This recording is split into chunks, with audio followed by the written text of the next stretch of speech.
Hello guys and good day, and for today's video, tara samahan nyo ako maglinis gamit itong 360 degree spin mop.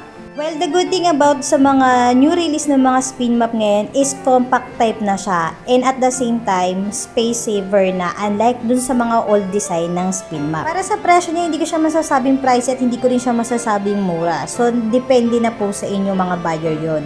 Yung inabil ko nga palang spin mop guys is yung may extra cloth na siya. Para just in case na magsagnit itong ginagamit ko na microfiber cloth is meron na siyang kapalitan.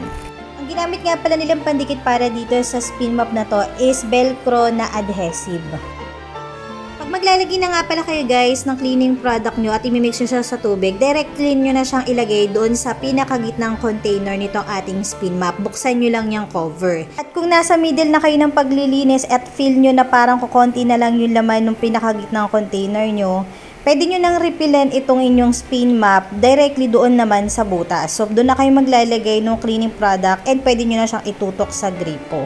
Meron din nga pala tong drain hole guys sa gilid and meron na siyang drain stopper. Kaya wag nyo po iwawala yan para just in case na marami na masyado yung dirty water doon sa inyong spin mop, pwede nyo dyan i-drain na lang. Tatanggalin nyo lang naman yung drain stopper.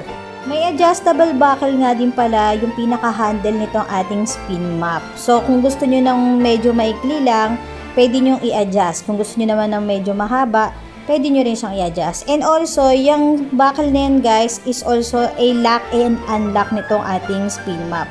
So, pag naka-unlock yan, mag-spin itong ating mop doon sa kanyang pinaka-basket.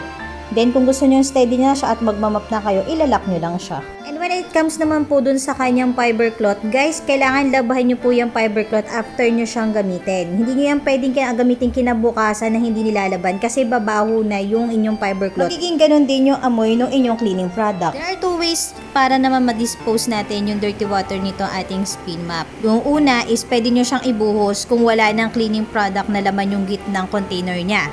Yung pangalawa naman is i-remove nyo lang yung stopper ng ating drain hole para ma-release yung dirty water. And syempre, wag nyo rin kalimutan na linisan or haw-hawain yung loob ng ating spin mop. So hanggang dito na lang po guys. Kung nagustuhan nyo po itong aking video, please don't forget to like, share, and subscribe. Good day and God bless po sa inyong lahat. Bye!